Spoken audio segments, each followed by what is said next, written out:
నమస్కారం. Welcome to Soul Insight with Anu. ఇవాళ మనం జీవితంలోని అతి లోతైన విషయం గురించి మాట్లాడుకుందాం. ఆత్మ అంటే ఏమిటి? ఆత్మ విశ్వంతో కలవడం అంటే ఏమిటి? మరి ఓంకార జపం ద్వారా ఆ కలయిక ఎలా జరుగుతుంది? మన శరీరం మారుతుంది, మన ఆలోచనలు మారుతాయి. కానీ మనలో ఇంకో స్థిరమైన మార్పులేని సాక్షి ఉంది. అదే ఆత్మ. ఆత్మ అంటే మన శరీరము కాదు, మన మనసు కాదు. ఆత్మ అంటే మనలో ఉండే చైతన్యం. అది శాశ్వతం, నిత్యం, విశ్వమంతా వ్యాపించి ఉంటుంది. విశ్వం అంటే బయట ఉన్న నక్షత్రాలు, గ్యాలక్సీలు మాత్రమే కాదు. విశ్వం అంటే ఆ అంతరిక్షంలో వ్యాపించి ఉన్న చైతన్య శక్తి. మనలో ఉన్న ఆత్మ కూడా అదే చైతన్య శక్తిలో ఒక భాగం. అంటే మన ఆత్మ చిన్న జ్వాల అయితే విశ్వం పెద్ద అగ్ని. ఇవి రెండూ వేరు కావు, ఒకే మూలం నుండి వచ్చినవి. అందుకే పురాణాల్లో చెబుతారు, ఆత్మ పరబ్రహ్మ స్వరూపం అని. మనలో ఉన్న చైతన్యం, విశ్వ చైతన్యం రెండూ ఒకటే. మరి ఈ ఆత్మను విశ్వంతో కలపడం అంటే ఎలా? దానికి అత్యంత సులభమైన మార్గమే ఓంకార జపం. ఓం అనేది కేవలం శబ్దం కాదు, అది విశ్వంలోని మూలతరంగం. ప్రతి జీవి, ప్రతి అణువు, ప్రతి నక్షత్రం ఆ తరంగంలోనే నడుస్తోంది. మనము ఓంకారం జపం చేస్తే మన శ్వాస, మన ఆలోచన, మన మెదడు తరంగాలు ఆ విశ్వతరంగంతో సింక్ అవుతాయి. మన పూర్వీకులు ఈ సత్యాన్ని వేల ఏళ్ల క్రితమే తెలుసుకున్నారు. ఓంకారం అనేది ఒక శబ్దం మాత్రమే కాదు, అది ధర్మం యొక్క మూలం అని. ఓంకారం అంటే సృష్టి మొదలైన మొదటి నాదం. దీనినే యోగులు ప్రణవనాదం అంటారు. అంటే ప్రాణాన్ని మేల్కొల్పే శబ్దం. ఈ విశ్వంలో ఉన్న ప్రతి అణువు, ప్రతి జీవి, ప్రతి క్షణం ఒకే సూత్రంపై నడుస్తుంది. అదే సృష్టి, స్థితి, లయం.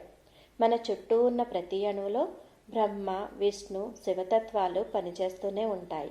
సృష్టి అంటే జననం, స్థితి అంటే పోషణ, లయం అంటే మార్పు.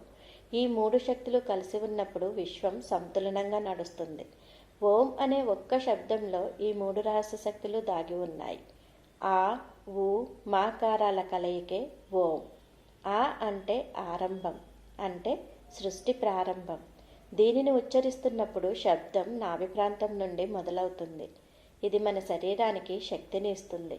అలసట, బలహీనత, నొప్పులు, వీటికి ఇది ఉపశమనం ఇస్తుంది.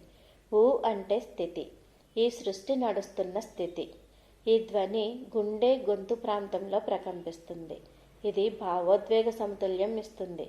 దుఃఖం, ఆందోళన, కోపం ఇవి శాంతమవుతాయి. మా అంటే లయం, ఈ సృష్టి విశ్రాంతి స్థితి. ఈ శబ్దం తల, మెదడు ప్రాంతంలో ప్రతిధ్వనిస్తుంది. ఇది మానసిక స్పష్టత మరియు శాంతిని ఇస్తుంది. ఈ మూడు శబ్దాలు సృష్టి యొక్క మూడు స్థితులను సూచిస్తాయి. ఈ మూడు శబ్దాల కలయికే విశ్వం యొక్క ప్రాణం. ఆయుర్వేదం ప్రకారం విశ్వంలో ఉన్న ప్రతి శక్తి మన శరీరంలో కూడా ఉంది. ఇది ఆయుర్వేదం చెప్పిన సత్యం. విశ్వంలో ఉన్న పంచభూతాలైన భూమి, జలం, అగ్ని, వాయువు, ఆకాశం ఇవి మన శరీరంలో కూడా ఉన్నాయి. ఎముకలు, రక్తము, జీర్ణశక్తి, శ్వాస మనసు రూపంలో. శక్తి అంటే శబ్దం, ప్రకంపన, వేడి, కాంతి. ఈ 4 శక్తులు కూడా మన శరీరంలో నిరంతరం పనిచేస్తూనే ఉంటాయి. శబ్దం మన నాడీ వ్యవస్థను ప్రభావితం చేస్తుంది. ప్రకంపన మన సెల్స్లోని ఎనర్జీని యాక్టివ్ చేస్తుంది. వేడి మన అగ్నితత్వాన్ని సమతుల్యం చేస్తుంది. కాంతి మన బుద్ధి, అవగాహన, ఆత్మశక్తిని ప్రబలంగా చేస్తుంది. ఓంకారం జపం చేసినప్పుడు ఈ 4 శక్తులన్నీ ఒకే సమయంలో మేల్కొంటాయి. ఓం జపం సమయంలో శరీరంలోని ప్రాణవాయువు సమతుల్యం అవుతుంది. వాత, పిత్త, కఫ దోషాలు సమమవుతాయి. మానసిక దోషాలైన రాజస, తామస తగ్గి సాత్విక శక్తి పెరుగుతుంది. అప్పుడు మన శరీరము, మనసు, ఆత్మ మూడు కూడా ఏకమవుతాయి. ఇది ఆయుర్వేదంలో చెప్పిన సమదోష, సమ అగ్ని, సమధాతు స్థితి. ఇదే స్వస్థత స్థితి. ఓంకార జపం అనేది కేవలం ధ్యానం మాత్రమే కాదు, ఇది ఒక ఆయుర్వేదిక్ హీలింగ్ ప్రక్రియ కూడా. ఇది శరీరంలోని 5 భూతాలని, 4 శక్తుల్ని, 3 దోషాలని సమతుల్యం చేస్తుంది. ప్రాచీన ఉపనిషత్తుల ప్రకారం ఓంకారం బ్రహ్మస్వరూపం. అంటే దేవుడు ఒక రూపంలో కాకుండా ఒక నాదం రూపంలో వ్యక్తమవుతాడు. మన శ్వాసలో కూడా ఆ నాదం ఉంది. మనం పుట్టినప్పుడు మొదటి శబ్దం శ్వాస, మనం వెళ్ళిపోయినప్పుడు చివరి శబ్దం కూడా శ్వాసే. ఆ రెండు శ్వాసల మధ్య ఉన్న ఆ జీవననాదమే ఓం. అందుకే దాన్ని ప్రాణనాదం అంటారు. ఓంకార చిహ్నం మన చైతన్యానికి ప్రతీక. అది మన స్పృహలను సూచిస్తుంది. స్పృహలు 4 స్థితులలో ఉంటాయి. ఓంకార చిహ్నంలోని మొదటి వక్రం జాగృత స్థితి. చైతన్యం బాహ్యంగా కేంద్రీకృతమై ఉండే మేల్కొనే స్థితి. రెండవ వక్రం స్వప్న స్థితి. స్పృహ అంతర్ముఖంగా కేంద్రీకృతమై ఉండే స్వప్న స్థితి. మూడవది సుషుప్తి స్థితి. మనస్సు నుండి వేరుగా విశ్వంలో చైతన్యం సంచరించే గాఢ నిద్ర స్థితి.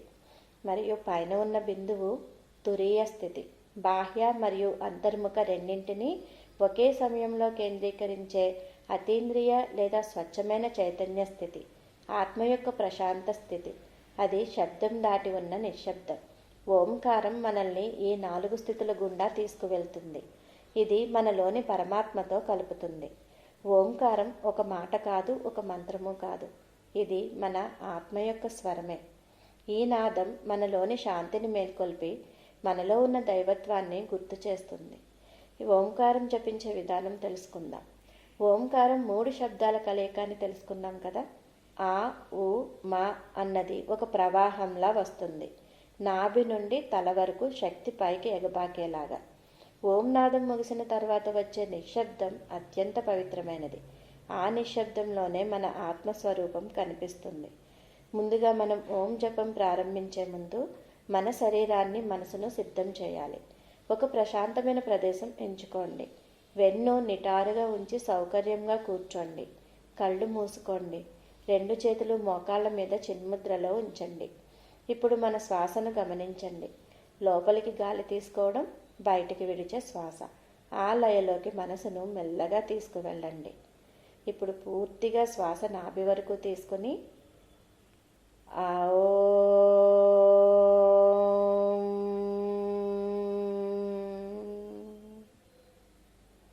మనలో ఉన్న నిశ్శబ్దాన్ని గమనించండి.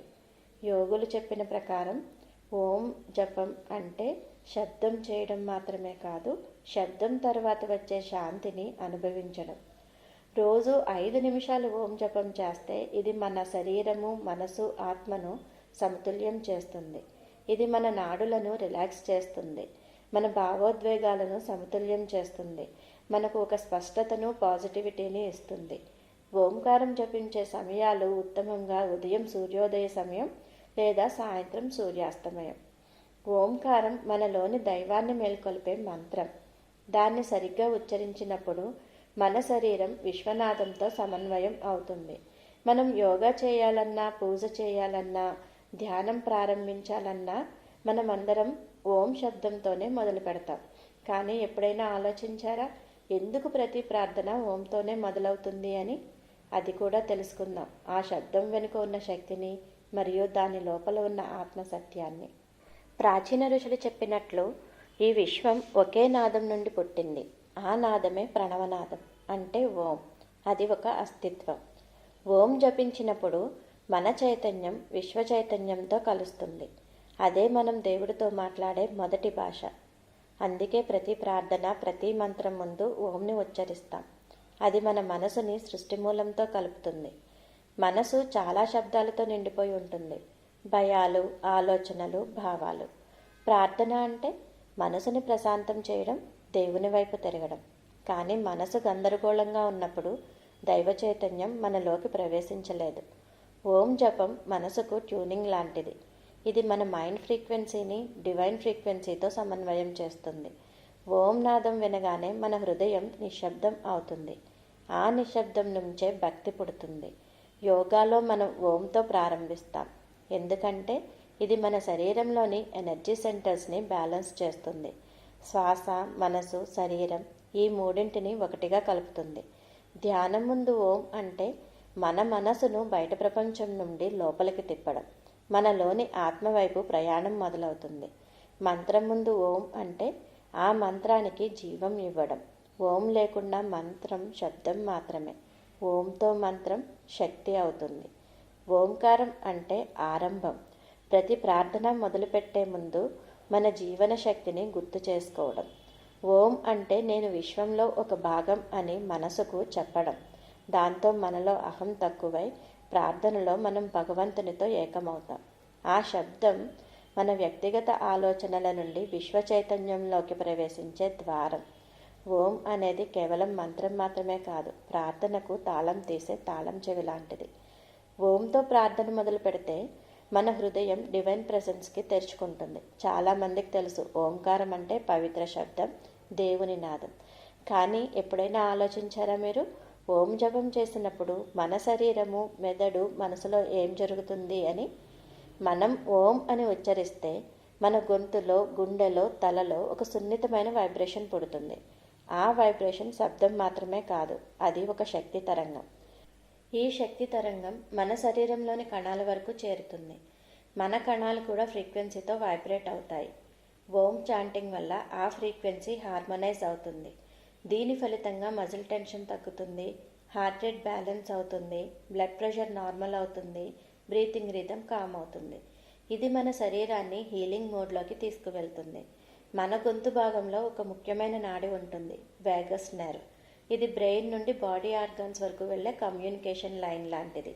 మనం ఓం అని చెప్పించినప్పుడు మన గొంతు, గుండెలో వైబ్రేషన్ పుడుతుంది. ఆ వైబ్రేషన్ వేగస్ నెర్వ్ని స్టిమ్యులేట్ చేస్తుంది.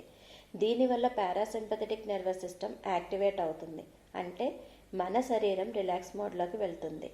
దీనివల్ల స్ట్రెస్ హార్మోన్స్ తగ్గుతాయి, డైజెషన్ మెరుగవుతుంది, స్లీప్ క్వాలిటీ పెరుగుతుంది, యాంగ్జైటీ తగ్గుతుంది. మన మెదడులో అనేక తరంగాలు ఉంటాయి, బీటా, ఆల్ఫా, తీటా, డెల్టా. మనం పనులు చేస్తున్నప్పుడు, ఆలోచిస్తున్నప్పుడు బీటా వేవ్స్ ఎక్కువగా ఉంటాయి. అవి స్ట్రెస్కి, అలర్ట్నెస్కి సంబంధించినవి. కానీ మనం ఓం అని జపించినప్పుడు మన శ్వాస నెమ్మదిగా మారుతుంది. మనసు ఒక చోట కేంద్రీకృతం అవుతుంది. బ్రెయిన్ వేవ్స్ ఆల్ఫా మరియు తీటా ఫ్రీక్వెన్సీలోకి మారతాయి. ఆల్ఫా వేవ్స్ కామ్, రిలాక్స్డ్ అవేర్నెస్ని సూచిస్తుంది. తీటా వేవ్స్ డీప్ మెడిటేషన్, క్రియేటివిటీని సూచిస్తుంది. ఈ స్థితిలో బ్రెయిన్లో లెఫ్ట్ అండ్ రైట్ హెమిస్ఫియర్ మధ్యలో కోఆర్డినేషన్ పెరుగుతుంది. అంటే లాజిక్ అండ్ ఎమోషనల్ బ్యాలెన్స్ అవుతాయి. ఇది స్పిరిచువల్ బ్యాలెన్స్కి సైంటిఫిక్ ఫౌండేషన్. ఓంకారం జపం చేసే సమయంలో చివర సౌండ్ మన స్కల్లో రెజొనెన్స్ను సృష్టిస్తుంది. దీనివల్ల ప్రీఫ్రంటల్ కార్టెక్స్ యాక్టివేట్ అవుతుంది. అదే మన డెసిషన్ మేకింగ్, కాన్సన్ట్రేషన్కి సెంటర్. అలాగే బ్రెయిన్లోని లింబిక్ సిస్టమ్ అంటే ఎమోషనల్ ఏరియా కామ్ అవుతుంది. దాంతో మనలోని కోపము, భయము, అపరాధ భావాలు క్రమంగా తగ్గుతాయి. చక్రాల స్థాయిలో కూడా వైబ్రేషన్ ట్రావెల్ అవుతుంది. రూట్ నుండి క్రౌన్ చక్ర వరకు శక్తి ప్రవహిస్తుంది. ఇది సటిల్ ఎనర్జీ ఫ్లోను శుద్ధి చేస్తుంది. అందుకే యోగులు చెబుతారు, ఓం జపం వల్ల మన లోపల శక్తి మార్గాలు సజీవం అవుతాయి అని. ఇటీవల హార్వర్డ్, స్టాన్ఫోర్డ్ మరియు ఎయిమ్స్ వంటి సంస్థలు ఓం చాంటింగ్పై పరిశోధనలు చేశాయి. అందులో కనిపించిన ఫలితాలు 10 నిమిషాల ఓం జపం తర్వాత స్ట్రెస్ లెవెల్స్ 20 నుంచి 30% తగ్గాయి. ఈఈజీలో బ్రెయిన్ కామ్ జోన్స్ యాక్టివేట్ అయ్యాయి. హార్ట్ రేట్ వేరియబిలిటీ మెరుగై ఇమ్యూన్ సిస్టమ్ బలపడింది. ఇది మన శరీరాన్ని సరిగ్గా ట్యూన్ చేసే సౌండ్ థెరపీ లాంటిది. ప్రకృతి ఇచ్చిన అత్యుత్తమ హీలింగ్ టూల్. జీవం అనేది బ్రహ్మాండ శక్తి నుంచే పుట్టింది. ఆ శక్తి భౌతిక రూపం దాల్చి ఈ లోకంలో జీవంగా మారింది. అంటే పైనుంచి కిందికి వచ్చిన ఎనర్జీ. ఇప్పుడు అదే జీవం తిరిగి తన మూలానికి వెళ్ళడం అంటే భౌతిక స్థితి నుంచి మళ్ళీ ఆధ్యాత్మిక స్థితికి చేరుకోవడం. దానినే మోక్షం అంటాం. ఓంకారం జపం వలన మన మనస్సు యొక్క ఫ్రీక్వెన్సీ విశ్వపు ఫ్రీక్వెన్సీతో కలుస్తుంది. మన జీవనయాత్రలో ఉన్న అర్థం ఇదే, మూలానికి మళ్ళీ చేరుకోవడం. దానివల్లే మన జీవిత లక్ష్యం నెరవేరుతుంది. ప్రతిరోజు కొన్ని నిమిషాలు ఓం జపం చేయండి. ప్రతి అణువు, ప్రతి సెల్, ప్రతి ఆలోచన కూడా దివ్యశక్తితో తేలిపోతుంది. ఇప్పుడు మనకు స్పష్టంగా అర్థమైంది, ఓంకారం కేవలం ఆధ్యాత్మిక సాధన మాత్రమే కాదు, శాస్త్రీయమైన ఎనర్జీ టెక్నిక్. మన శ్వాస, మనసు, శరీరం 3 ఒకే లయలో ప్రవహించేటట్లు చేసే డివైన్ సౌండ్. మీరు ఎప్పుడైనా శారీరకంగా, మానసికంగా లేదా ఆధ్యాత్మికంగా వీక్ అయినట్లు అనిపిస్తే అప్పుడు వెంటనే ఒక పని చేయండి, ఓంకార జపం ప్రారంభించండి. మీరు ఓం జపం ప్రారంభించగానే మీ శరీరంలోని ప్రతి సెల్లులో ప్రకంపన మొదలవుతుంది. మనసు ప్రశాంతమవుతుంది, ఆత్మ మేల్కొంటుంది. అదే సమయంలో మీరు విశ్వశక్తితో కలుస్తారు. మీ ఎనర్జీ మళ్ళీ సంతులనం అవుతుంది. బలం, నిశ్చలత, ఆనందం ఇవన్నీ తిరిగి మీలోకి వస్తాయి. మనసును హీల్ చేయడం అంటే బయట ఉన్న సమస్యలను సరిచేయడం కాదు, మనలోని శ్వాస ప్రవాహాన్ని సమతుల్యంగా మార్చడం. మీ శ్వాసలో నుండే శాంతిని కనుగొంటే బయటి ప్రపంచం మీ మీద ప్రభావం చూపదు. మిగిలేది ఒక అంతరంగ ప్రశాంతత. అది మీ నిజమైన శక్తి. మీ ఆలోచనలు, మీ శ్వాస, మీ ఆహారం, మీ స్పందన ఇవన్నీ మీ జీవిత దిశను నిర్ణయిస్తాయి.